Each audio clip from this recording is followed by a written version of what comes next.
नमस्कार मित्रों, मैं हूं डॉक्टर हरिनिवास। चैनल का नाम है संस्कृत साहित्य एवं संस्कृति। महाभारत शांति पर्व। अब हम बिल्कुल शांति की तरफ जा रहे हैं, क्योंकि युद्ध तो समाप्त हुआ, लेकिन युधिष्ठिर के मन का जो युद्ध चल रहा है, महर्षि वेदव्यास ने उसको समाप्त करने का बड़ा प्रयत्न किया है।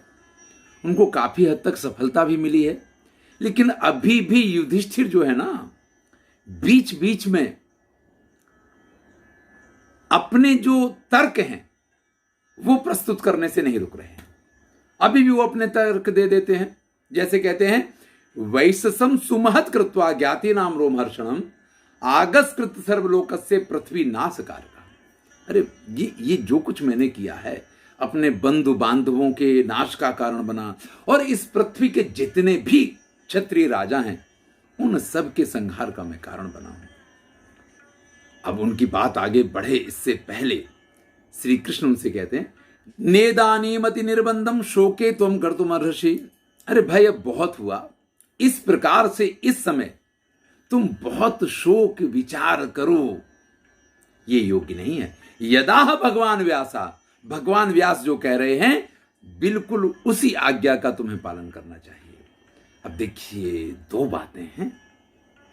एक बात तो यह है कि महर्षि वेदव्यास उनके पितामह हैं, और कई बार बच्चे जो हैं पिता और पितामह के पास से उस चीज का स्वीकार नहीं कर पाते हैं, जिस चीज का स्वीकार वो किसी जिसके अत्यंत प्रभाव में होते हैं उसके कहने से कर लेते हैं। श्री कृष्ण ने पहले भी समझाया था, तो अब उनकी समझ में कुछ आने लग गया था। फिर महर्षि वेदव्यास अपनी बात समझाने लग गए। लेकिन अब जब कृष्ण ने एक प्रकार से आज्ञा दी है, ब्राह्मणास्त्वं महाबाहो भ्रातरश्च महोजसा पर्जन्यमिव घर्मान्ते नाथमाना उपासते। अरे विचार तो करो कि ये सभी ब्राह्मण जो यहां खड़े हुए हैं वो आपके राज्याभिषेक की राह देख रहे हैं। तुम्हारे जो भाई हैं वो जैसे बादल जब आकाश में आते हैं ना, तो अत्यंत धूप से तपित हुए व्यक्ति को वो छाया प्रदान करते हैं। ऐसे तुम्हारे भाई तुमको छत्र के नीचे खड़ा करके तुम्हारा सम्मान करने के लिए तैयार है। यानी आप कुछ भी करेंगे, आपके भाई कंधे से कंधा लगा करके आपके साथ खड़े हुए हैं।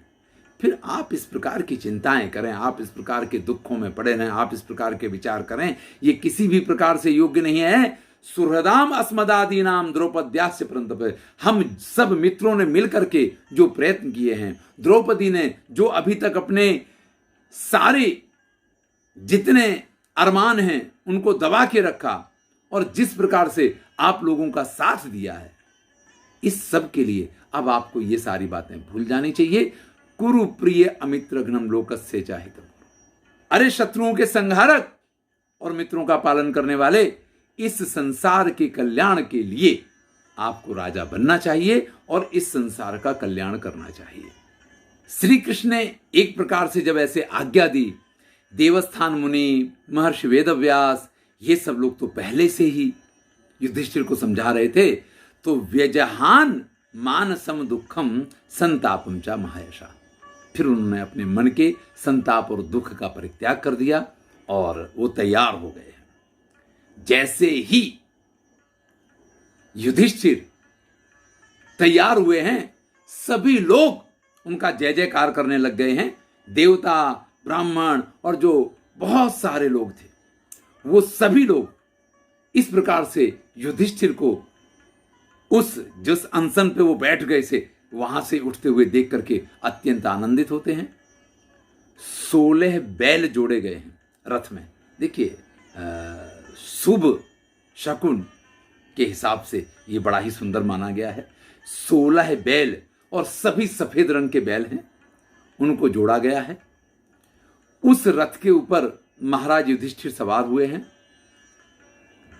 उन बैलों की, घोड़े की हो तो लगाम कह सकते हैं, लेकिन उनकी रस्सी को स्वयं भीमसेन ने अपने हाथ में पकड़ा है। अर्जुन ने सफेद रंग का छत्र युधिष्ठिर के ऊपर लगा लिया है। नकुल सहदेव वो भी दोनों तरफ खड़े हुए हैं और दोनों के हाथ में वो सफ़ेद कलर के जो व्यंजन होते हैं, वो व्यंजन वो उनके ऊपर वो घुमा रहे हैं। इधर सात्यकी के साथ श्री कृष्ण अपने वही सुग्रीव आदि घोड़े जिसमें जुते हुए हैं उस रथ पे सवार हुए हैं। युयुत्सु जो है वो एक रथ पे बैठे हैं। धृतराष्ट्र जो युधिष्ठिर के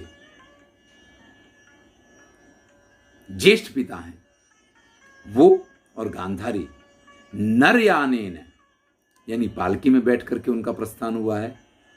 इसी प्रकार से कुरुकुल की जो अन्य स्त्रियां हैं जिसमें कुंती हैं, द्रौपदी हैं और सभी जो स्त्रियां हैं उन सब ने भी योग्य रथों पे सवार होकर के या योग्य वाहनों पे सवार होकर के नगर के अंदर जाने के लिए तैयारी की है। अब नगर में ये लोग प्रवेश कर रहे हैं। मुझे तो ये बात बड़ी ही योग्य लगी कि इतनी देर जब तक युधिष्ठिर ने ये सब कुछ किया है ना, तब तक जरा नगर को सजा लिया गया होगा, उतना टाइम उन लोगों को मिल गया होगा, क्योंकि महात्मा भी तुमने आज्ञा तो पहले ही दे दी होगी। वो तो एडवांस प्लानिंग करने वाले हैं कि भाई सब कुछ कैसे करना है।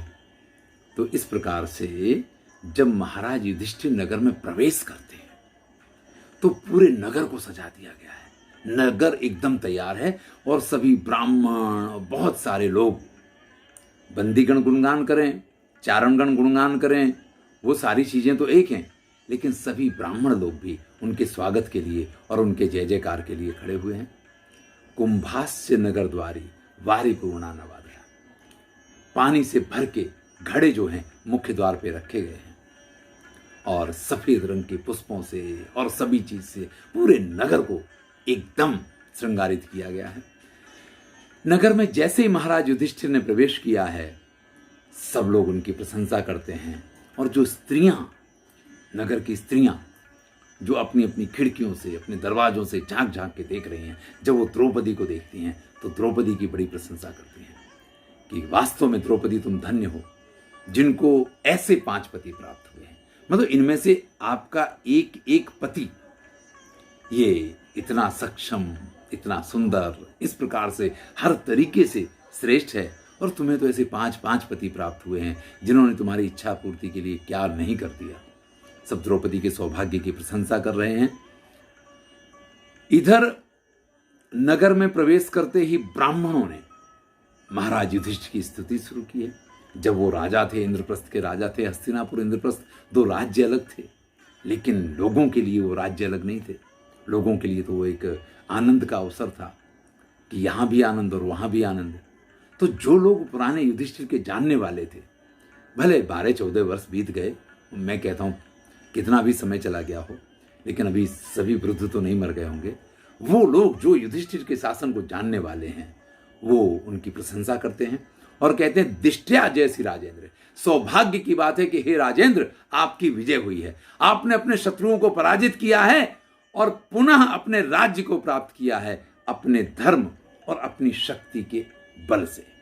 देखिए, सिर्फ शक्ति के बल से अगर आप किसी चीज को अर्जित करते हैं तो वो चीज आपके लिए सुखकारक नहीं होती, इतना याद रखिए। जब शक्ति के साथ आप धर्म का भी प्रयोग करते हैं, आप अपने कर्तव्य पालन पूर्वक जब किसी चीज को अर्जित करते हैं ना, तो वो आपको अत्यंत सुख और अत्यंत आनंद देता है, इतना याद रखिए। यहां पे सब इसी प्रकार से प्रशंसा कर रहे हैं, लेकिन इसी प्रशंसा के बीच में एक चारवाक नाम का ब्राह्मण का वेश धारण करके नहीं वर्णन किया है कि साक्षात सिखी त्रिदंडीचा दृष्टो विगत साधुसा, जिसको किसी प्रकार की लज्जा नहीं है, जिसने त्रिदंड धारण किया है, जिसकी बड़ी चोटी है, और जो इस प्रकार से कुछ ब्राह्मण और कुछ सन्यासी जैसा वेश जिसने धारण कर लिया है, ऐसा एक ब्राह्मण चारवाक वहां आकर के पहुंच जाता है। ये दुर्योधन का मित्र है।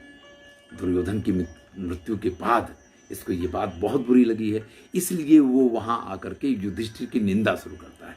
वो कहता है दिग्भवंतम कुंद्रपतिम ज्ञाति घाति नमस्तुवई, अरे आप जैसे जिसने अपने कुल का संहार कर दिया, जिसने अपने कुल का घात कर दिया, ऐसे बेकार कुनृपतिम खराब राजा को मैं नमन नहीं कर सकता हूं। अरे मैं तो आपको धिक्कार करता हूं, आप जैसा व्यक्ति इस पृथ्वी पर नहीं होना चाहिए। घातित्वा गुरु से आपने क्या किया, अपने गुरुओं को तक मार दिया और सबको मारने के बाद आज आप राजा बनने की तैयारी के साथ नगर में प्रवेश कर रहे हैं। जैसे ही चारवाक ने ये कहा तो युधिष्ठिर की तो स्थिति आप जान ही रहे हैं? युधिष्ठिर की स्थिति तो आप जान रहे हैं कि मानसिक रूप से वैसे ही व्यग्र थे, जैसे तैसे सब लोग समझा के लेके आए हैं। और ब्राह्मणों के बीच में से एक व्यक्ति जब इस प्रकार से बोलता है तो सारे ब्राह्मण एकदम से कहने लगे, नहीं महाराज, नहीं महाराज, ये हमारा मत नहीं है, ये तो दुर्योधन का मित्र है और दुर्योधन का मित्र होने के कारण ये इस प्रकार की भाषा का प्रयोग कर रहा है। वास्तव में हम लोगों का ऐसा कोई मत नहीं है। हम लोग आपका आदर करते हैं, हम लोग ये मानते हैं, लेकिन कमान से निकला हुआ तीर वापस आ जाए शायद, लेकिन मुंह से निकली हुई बात वापस नहीं आती है। और वो बात युधिष्ठिर को इस तरीके से चुभी है कि फिर से जैसे वो एकदम व्यग्र हो गए हैं। सभी ब्राह्मणों से वो प्रार्थना करते हैं, स्तुति करते हैं कि ये जो कुछ आकर के पड़ा है, मुझे भी मालूम है कि ये नहीं होना चाहिए, लेकिन आप हमें धिक्कारें नहीं, क्योंकि ये कुछ भी मैंने अपनी तरफ से खड़ा नहीं किया है। तब उन ब्राह्मणों ने फिर से कहा, इस दुर्योधन सखा चारवाको नाम राक्षसा, ये ब्राह्मण नहीं है महाराज, ये राक्षस है, ये चारवाक नाम का राक्षस है और ये दुर्योधन का प्रिय सखा है। ये तो सिर्फ ब्राह्मणों का वेश धारण करके यहां आया है। और फिर तो ब्राह्मणों ने उस चारवाक के ऊपर अपने हुंकार का ऐसा प्रयोग किया है कि उसको वहीं जला करके भस्म कर दिया। इस प्रकार से युधिष्ठिर के नगर प्रवेश के समय एक घटना ये भी घटित हुई कि दुर्योधन का एक मित्र चारवाक नाम का जो राक्षस है, वो ब्राह्मण का वेश धारण करके फिर से युधिष्ठिर को एक प्रकार से जो अपने अनशन से खड़े हो गए थे, फिर से अनशन पे बैठ जाएं, ऐसी स्थिति में लाके खड़ा कर देता। तब श्री कृष्ण चारवाक की कथा बताते हैं कि किस प्रकार से ये सतयुग की बात है कि चारवाक नाम का एक राजा था जिसने बड़ी तपस्या की और तपस्या के बाद इसने ब्रह्मा जी से वरदान मांगा। तो ब्रह्मा ने कहा था कि ब्राह्मणों के अतिरिक्त कोई तुम्हें नहीं मार सकता है। और तब से ये सब जगह पे अपनी मन से लोगों की निंदा करना, ब्राह्मण धर्म का लोप करने के लिए प्रयत्न करते रहना, यही करता रहता था। लेकिन आज इसने ब्राह्मणों की उपस्थिति में जिस प्रकार से ब्राह्मणों का वेश धारण करके ब्राह्मणों का अपमान किया, इससे ब्राह्मणों को क्रोध आया है और इसीलिए इसकी मृत्यु हुई है, अन्यथा इसकी मृत्यु किसी भी तरह से संभव नहीं थी। आप इन सब की बातों में मत आइए। अरे भाई, जब भी आप कोई अच्छा कार्य करने जाएंगे, आप सबको प्रसन्न नहीं कर सकते। इस संसार में किसी भी व्यक्ति में यह ताकत नहीं है कि जो सबको प्रसन्न कर पाए। कोई ना कोई तो आपकी निंदा करेगा। देखिए, भर्तृहरि ने भी कहा है, निंदन्तु नीति निपुणा यदि वास्तुवन्तु। भाई, लोग निंदा करें या प्रशंसा करें, लेकिन न्यायात् पथा प्रविचलन्ति पदम न धीरा। जो धैर्यवान लोग होते हैं वो कभी न्याय के मार्ग को नहीं छोड़ते हैं। यहां पे फिर से श्री कृष्ण ने युधिष्ठिर को समझाया है, त्वमातिष्ठ कार्याणि माते भूत ग्लानि रच्युते। अरे, आप अपने कर्तव्य का पालन करो, आप अपने कार्य को अपनी क्षमता के अनुसार श्रेष्ठ से श्रेष्ठ करने की कोशिश करो। कभी भी मन में किसी भी प्रकार की ग्लानि लाने की आवश्यकता नहीं है। शत्रुओं का संहार करो, प्रजा की रक्षा करो और ब्राह्मणों की पूजा करो। यही आपका कर्तव्य है, यही आपका धर्म होना चाहिए। फिर तो युधिष्ठिर प्रसन्न होकर के वहां पहुंच गए हैं। वहां सोने के सिंहासन पे सबसे पहले महाराज युधिष्ठिर विराजमान हुए हैं। उनके पास में ही दूसरा जो सामने सिंहासन पड़ा है, उनके सामने उस पे सात्यकी और श्री कृष्ण विराजमान हुए हैं। उनके बगल के दो आसनों पे भीम और अर्जुन बैठे हैं। वहीं नकुल सहदेव हैं। जो श्रेष्ठ सिंहासन था वहां पे महाराज धृतराष्ट्र को बिठाया गया है। युयुत्सु वगैरह जिनके अपने अपने सिंहासन थे, वो लोग अपने अपने सिंहासनों पे बैठे हैं। और जब सभी लोग अपने अपने स्थान पे बैठ जाते हैं, तब श्री कृष्ण ने अपने पांचजन्य शंख में जल भर के और वो खड़े हुए हैं और उसके द्वारा उन्होंने युधिष्ठिर का अभिषेक किया है। ध्यान दीजिएगा, इनका राज्याभिषेक पहले हो चुका है और ये तिलकधारी राजा हैं पहले से, इसलिए इनका दोबारा से इस प्रकार के किसी अभिषेक की आवश्यकता नहीं है, ये तो एक शपथ विधि होती है जैसे आजकल, इसी प्रकार से श्री कृष्ण अपने पांचजन्य शंख से जल की धारा प्रवाहित करके और महाराज युधिष्ठिर का फिर से यहाँ पे राज्याभिषेक किया है। महाराज युधिष्ठिर ने जैसे ही उस पद को संभाला है, सबसे पहले युवराज के पद पे भीमसेन को स्थापित किया गया है। आप ये मान सकते हैं कि सेनापति जो है वो अर्जुन को बनाया गया है। विदुर जिस प्रकार से पहले महामंत्री थे उसी प्रकार से उनको महामंत्री का पद दिया गया है। जितने भी धन संबंधी क्रियाकलाप हैं कि किसका क्या मिलना है, क्या जाना है, क्या आना है, वो सारे काम संजय को सौंपे गए हैं। नकुल जो हैं उनको जो भी सेना है उसके जो भी सैनिक वगैरह हैं उनका वेतन, उनके कार्य क्रियाकलापों का ख्याल रखने की जवाबदारी नकुल को सौंपी गई है। और सहदेव हमेशा युधिष्ठिर के साथ रहें, इस प्रकार से आप उनको उनका अंगरक्षक कह सकते हैं, आप उनका पिए कह सकते हैं, आप उनका जो भी कहें। इस प्रकार से सबसे ये कहा है कि अगर सब लोग मेरा प्रिय चाहते हो तो जिस प्रकार से महाराज धृतराष्ट्र पहले आज्ञाएं दिया करते थे और उनकी आज्ञाओं का पालन किया जाता था, आज के बाद भी उसी प्रकार से बिल्कुल महाराज धृतराष्ट्र की प्रथम अनुमति ली जाएगी किसी भी कार्य को करने के लिए, और वो जो कहेंगे उसी प्रकार से ये पूरा राज्य काज चलना चाहिए। इस प्रकार से धृतराष्ट्र को भी योग्य सम्मान प्रदान करने की कोशिश की गई है। विदुर को उनका स्थान दिया गया है, संजय को उनका स्थान दिया गया है, तो युयुत्सु को भी उसी प्रकार से योग्य स्थान प्रदान किया गया है।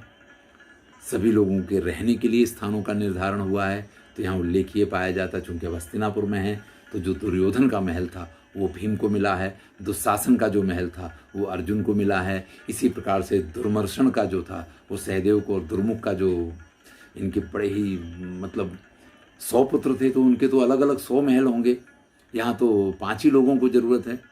और धृतराष्ट्र वगैरह जो अपने अपने महल में जहाँ रहा करते थे, युयुत्सु वगैरह वो अपने अपने महल में उसी प्रकार से हैं, क्योंकि उनकी तो सत्ता उसी प्रकार से बनी रहेगी।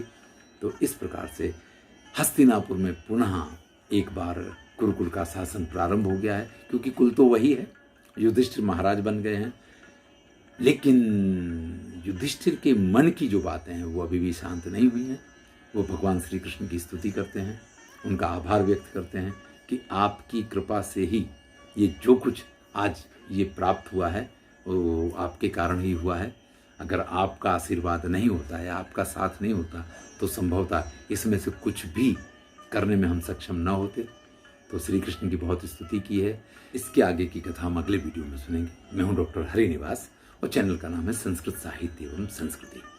अब हमें ऐसा लगता है कि शांति की स्थापना हो गई, क्योंकि एक राज्य जो है वो अगर कुशल राजा के हाथ में जाए तो प्रजा के लिए शांति का वातावरण बनता है।